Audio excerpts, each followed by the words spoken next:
Blog Talk Radio. What the fuck is going on, y'all? Scotty Two Balls up on here on Carnival Spirits Radio. Tonight we have some very special guests. Frank NITTY of Project Born is going to be calling in here shortly. He's not on the line yet, but we're going to get into a little bit of history. If you don't know who Project Born is, and you are a juggalo, you need to do some fucking research. Project Born was the very first artists to ever sign to Psychopathic Records. Now, this was back in the day. This was back in, I want to say, 95. Let me see here.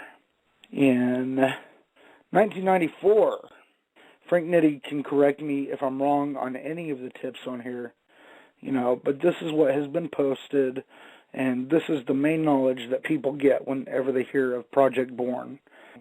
Project Born was formed in 1989 by Half Pint Capone, Frank NITTY, and Lil Poke, and they signed to Psychopathic Records in 1994. And as everybody knows, they had the track with ICP entitled The Graveyard. And Project Born did the EP Born Dead. And that is like a fucking cult classic. Project Born has been a staple for underground music for a long-ass time. 1995, Born Dead EP. 1996, Crap or Natural EP. 1997, self-titled LP, Project Born. The year 2000, Jack the Reaper. The year 2002, The Rent Is Due LP. 2003, Before I Get in the Club, which was a CD maxi single. 2003, Ghetto Celebs LP. 2006, Forever in the Jets LP. And then we go to 2007, there's Once Upon a Time in the Projects EP. And then we have in 2008, they released Born Dead 2, The Return of the Reaper LP, which featured tracks with ICP and Esham. And now, Frank NITTY has a solo album coming up called F1N1. Project Born's Reverb Nation, they have a track called That's Me, featuring Bizarre of D12 and Straight Jacket, available for download online at cdbaby.com, Amazon.com, and iTunes, and more. So if you are a fucking internet junkie and you get all your shit on digital outlets, go check out that track. Bizarre's a crazy motherfucker. I've never checked Straight Jacket out, but with Project Born, you can't go fucking wrong. Frank NITTY's a fucking cool motherfucker. He did an interview with my homie, Nappy J, the other night, and I gotta give him props on that. I'm going to give you a little bio just off of what they have on their ReverbNation.com right now. The new Frank NITTY solo album, F1N1, will be dropping soon. And as soon as he gets on here, I'm going to ask him what that stands for. There's a lot of speculation. H1N1, that's my guess. Something to do with a virus. So, the Work Mixtapes, Volume 1, 2, and 3, is available for free download, which I'm going to ask him about because, I don't see a link for it, and I want to know where the hell to find these at, because I'm all about free downloads. Where can I find these motherfuckers at? It says, new Project Born album dropping worldwide soon. I'm really looking forward to that. Don't know when that's going to pop up. I asked on our Facebook page earlier for people to submit questions, and I got a pretty great response. 270, who's this? Frank NITTY, what's up? Frank NITTY, what the fuck is up, motherfucker? Hey, man, chilling, man. What's been going on? How you doing, man? I was great, just man. running through a little history to those people who are new to Project Born, all your releases that you guys have put out. And I kind of touched on F1N1. I want you to kind of explain that a little bit. F1N1 is actually my first solo project. Had a mixtape before this called Heavy Ghetto, but F1N1 is like really the more official album. Like, it's pretty solid. A lot of real shit. I got my man Bizarre from D12 on there. Right. Straight Jacket. My homeboy Matty Matt out of Kentucky. D Gaza from Artful Dodgers. And Lil Pope, a lot of other people from the hood. Most of it is mainly me, but I got a few features. My boy Roasted Joker now from out of Lovington. Right. That's cool. Nothing tests you like a solo album, right? Mm-hmm. Yeah. You know, it took me about a year and a half. It gives you more of a personal feeling with that artist. So I got some questions from people, and I have a few of my own.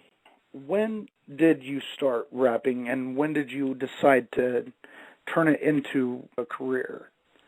Actually, I think me and Pint started rapping maybe somewhere around 1990.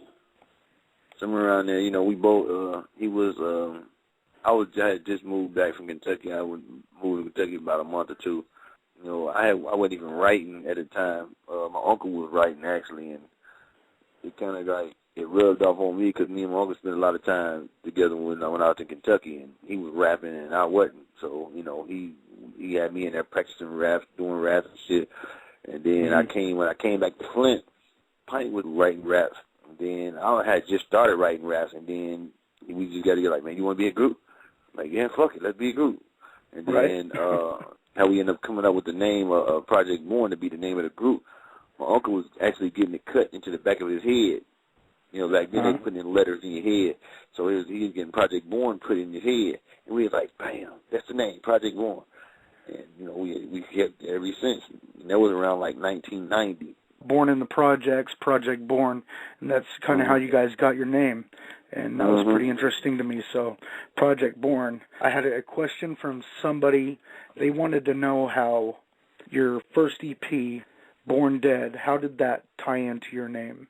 Or did it at all? Actually, we didn't originally come up with the idea for the album to be Born Dead. Actually, there was a Psychopathic. They more choreography. They did more choreography on that album. We just did the rapping. You know, they kind of put the album cover together. Did Shaggy draw the album cover? Shaggy drew the album cover. I never thought about it until today, and I was like, that looks like Shaggy's fucking drawing. Yeah. Okay, here's what you do. Look at the album cover again. Look on the ropes of the Reaper. You should see the name on there. On the rope of the Reaper. A lot of people don't know that. Okay. Anyway, next time you look at it, just look like you see where the rope is tied around the Reaper's waist. There's a little lettering on there. Mm-hmm. Yeah, I think it's J or something like that on there. Huh. Check it out. Make sure I'm correct. That's pretty interesting, yeah. You know, they kind of, put most of the ideas together. You know, we did the rapping, and, actually before that, somebody ended up stealing the music before. We had another album done that, that we submitted. And it was fresh. And somebody stole our goddamn tapes. Our ADAT. Back then it was ADATs. Somebody thought it was goddamn VCR tape, and they stole it. And fucked our VCR tape up. It was ADAT. There was our music on there. That is fucked up. I just read that earlier today. Was it called Jex in the Hood? Yeah, we didn't have actually a name, but I believe if we did put a name to it, probably going to be Untouchables. Okay. Because I think we had based everything around Untouchables at the time. We had just watching the movie, and that's how I ended up getting the name Frank Nitty. Because my original rap name wasn't Frank Nitty. I had picked up Frank Nitty by watching Untouchables. Right. Oh, yeah. Before that, my original name was Homicide before Frank Nitty. So a lot of people don't know that either. Everybody, all they know is Frank Nitty. And I picked up Frank Nitty when I started that's cool. really recording. Hell yeah, that's dope. Yeah.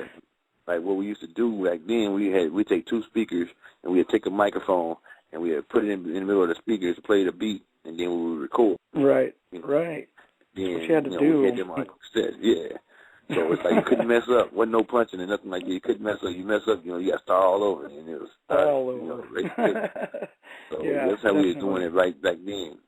That's awesome. Mm-hmm. Another question somebody asked, what was your first Gathering performance compared to your most recent?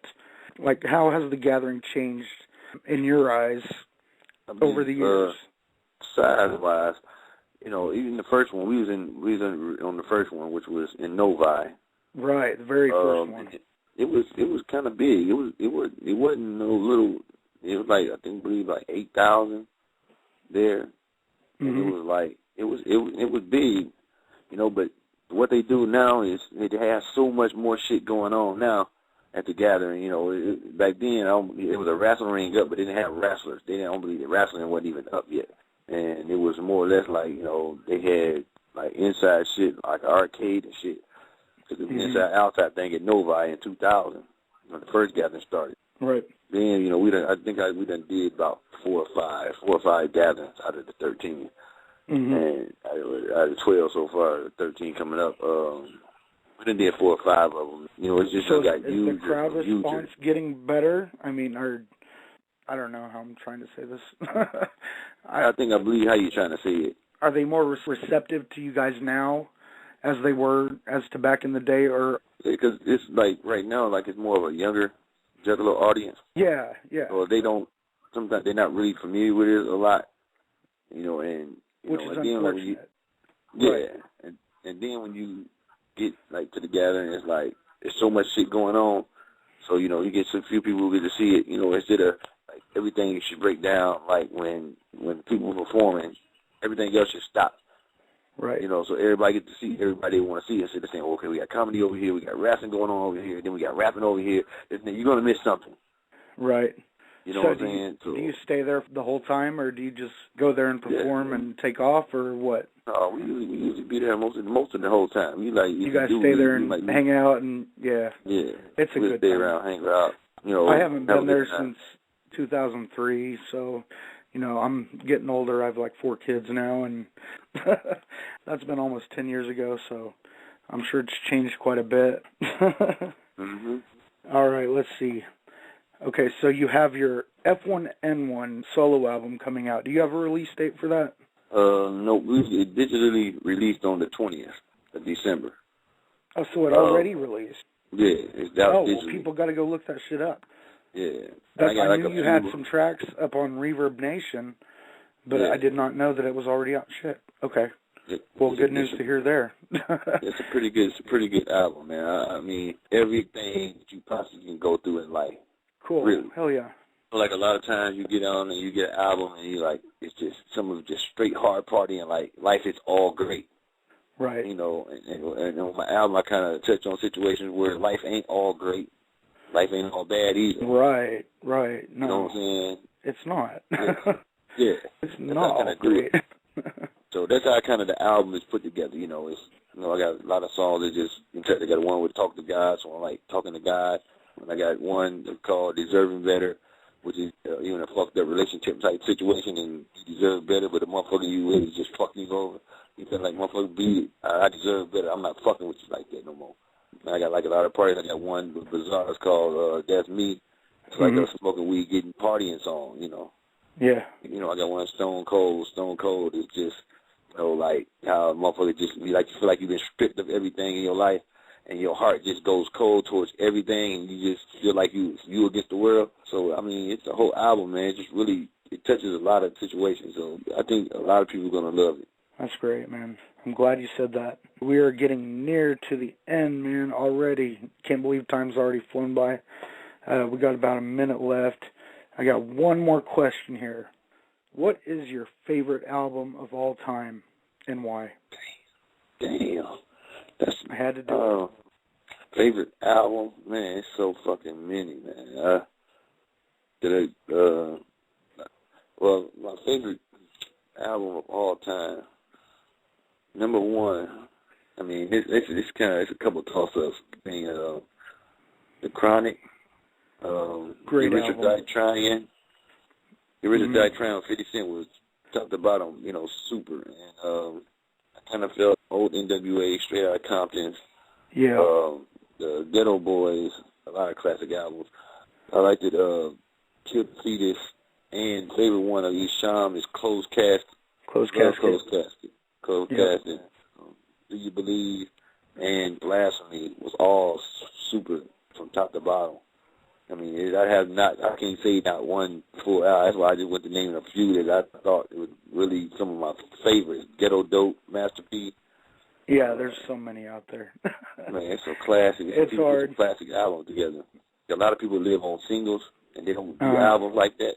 Yeah, but I can't live on singles. I have to, if I'm going to appreciate an artist, they have to come up with more than one single. Yeah. I got to appreciate more than one track. That's why we try to put it all in the whole album. We don't just say, well, we're going to make this hard single, get everybody to buy it, and then they're going to be disappointed.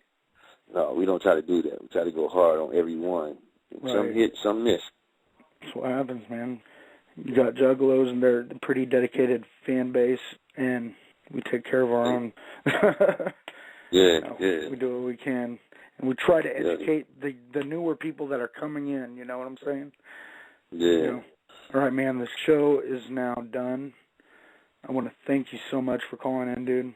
I think it went great. The Saints and Sinners tour with Hard Target and Cryptic Wisdom. I need to plug this. Do it. Yeah. The new tour is coming up starting January 30th. It's Hard Target, Project Born, Cryptic Wisdom coming nationwide to a city near you. Hey, you gotta come out and check us out. It's going down. Hell yeah, that's dope. I've heard Cryptic Wisdom. I dig him too. I would love to see you guys live, definitely. Yeah. We coming all over. Project Born is, you guys are writing the history books and still going strong. So thank you for being so fucking down to earth and being available to do this interview. And we will get this posted up, available for ears everywhere. And good luck with everything, man. Thank you, man. I appreciate it. I don't know what else to say. Just thank you so much. All right, man. Thanks. All right, you have a good night, man. Yeah, you too. All right, later.